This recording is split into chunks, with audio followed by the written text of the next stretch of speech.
We're in the study where my father worked for many of his years of his life, and particularly for the last years of his life. This is the bed that he slept in. A company in Japan was interested in marketing these beds in the United States and asked him if he wouldn't try it out. So they brought it here and assembled it for him. And it turned out to be perfect because during the last years he would wake up in the middle of the night and want to work and not want to disturb my mother. So it was convenient for him to sleep right across from his desk. His day began when he would get up, go upstairs, get a cup of coffee, come downstairs again to his desk here. He would turn on the switch that turned on both the clock that kept track of the number of hours that he was putting in, and also operated the light above the desk. He was asked to give many kinds of talks and write many articles, and he developed a method of writing notes in little spiral notebooks and of cutting out articles and things for topics that he was interested in. This is an open file that he kept here next to his desk, and in it he had all of the topics in which he was currently interested. When he would read an article that was relevant to one of these topics, he would tear it out and file it in the appropriate file. So that when somebody asked him to write an article on something, he already had a lot of material. So if somebody asked him to write an article on ethics, for example, he'd pull out his ethics file, and in here would be everything from letters to his handwritten notes of comments that he'd thought about, to articles cut out from newspapers. In this case, there's even a whole book on ethics that's filed in this folder. He would take all these materials, read them over, and start working on an outline. He did outline first. When I remember him working on very large, like computer draftsman sheets or something, with his outlines, and they were not real neat. This is a draft of an article with 5.1, 5.2, so there were obviously sections that were going to go into the final thing. In the later years, my father would write his outlines with a system that he described actually in an article. You had a plastic, like a cover of a notebook really, and he would Scotch tape the various different parts of the outline, and they overlapped very much like the current outline programs in a word processor. So he would have 3 and 4 is 2 sciences, and if you wanted to look at that section, he would simply lift the card and there was the details for that section. But he could see the overview in the fact that they were just the main topics were visible when the cards were overlapped. When he had finished a first draft, he would dictate onto the dictaphone, which is, of course, doctored, with a little piece of wood here so that the cord would stay where it should stay. And then he added markers for stop and for reverse and fast forward, because it was difficult for him to read these little words. So he made it easy for himself by putting marks that would make it easy to use. When he completed a tape, he would give it to the secretary, who then would type it up into a draft.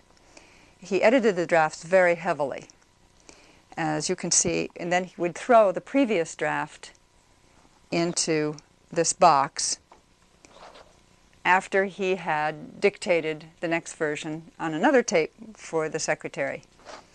Here is a copy of just the drafts as he threw them as he was finished. You can see that even when it's been typed,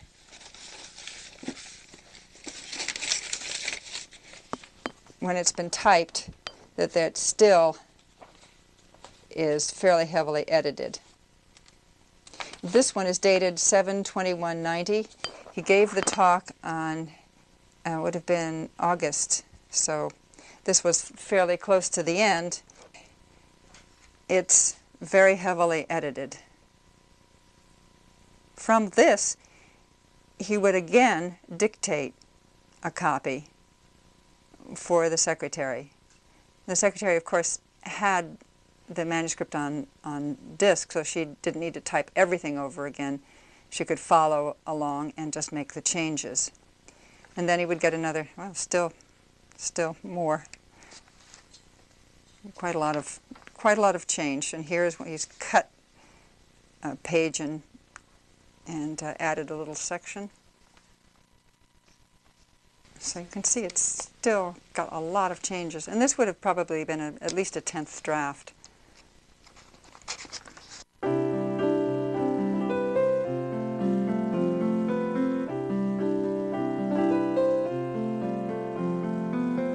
After working here for usually 2 or 3 hours in the morning, he would go up, have breakfast, get dressed, and so forth, walk to work, which was about 2.5 miles away, to William James Hall, answer correspondence and do the visiting firemen, he used to say, which were people coming to talk with him there.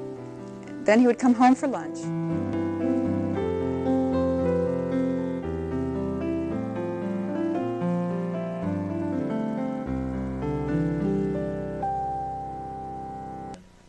The regimen of his day, very, very structured. I don't know if the alarm was set or if he just automatically woke up, but he was out of bed at 20 to 5 every morning, Christmas, New Year's, whatever. And he would get himself something to drink, coffee or something, and go down and work until about 7 o'clock. And then come upstairs, and my mother would have put out a bowl of Cheerios on the dining room, on the kitchen table. So it was so funny seeing it there. If we came in late, there was his cereal for the next morning. And he would have his breakfast, and I think probably read the paper, which would have arrived by that point, and then go downstairs and sometimes take a nap, which was strange because people would phone at about 9 o'clock and he was napping. But, and that was very, very strict. And then he would go to the office, probably around 8:30, 9:30, sometime like that. He would go off, and mind you, this is later on. I don't know when he was teaching, whether he was teaching in the morning or the afternoon. But his getting up was, as long as I can remember, he was a very, very early riser.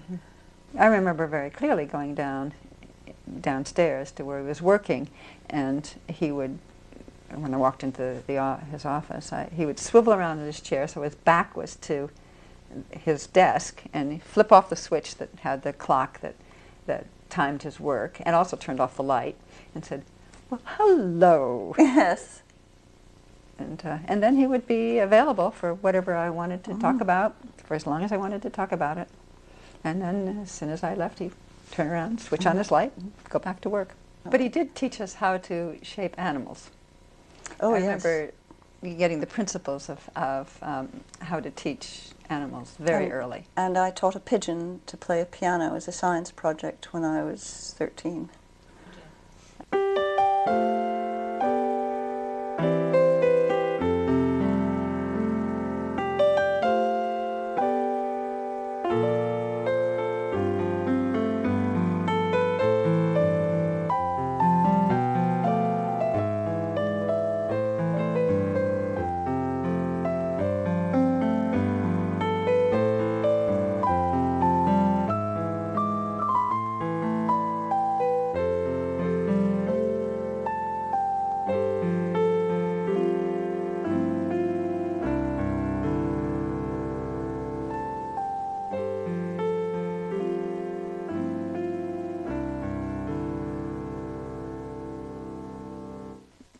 Then he would come home for lunch, and in the afternoon he was very careful not to do anything which would require difficult thought or a lot of intellectual effort, because he felt it was very important to rest so that he would be in top physical peak condition for the next morning's session of writing.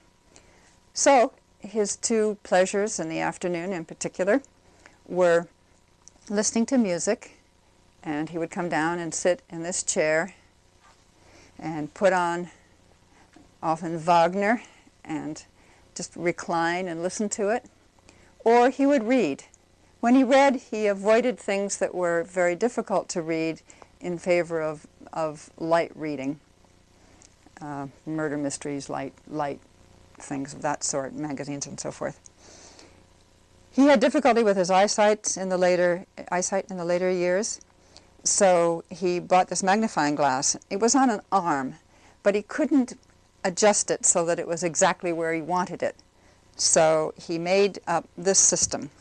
He put wood on, he glued the whole thing, you could see with hot glue here, onto a wooden frame with these arms, which were also hot glued, ran fishing wire up to the ceiling, over to the wall, and down to some weights.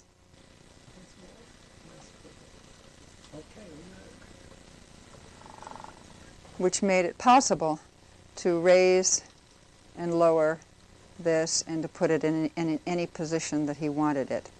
And then he would, of course, look through it.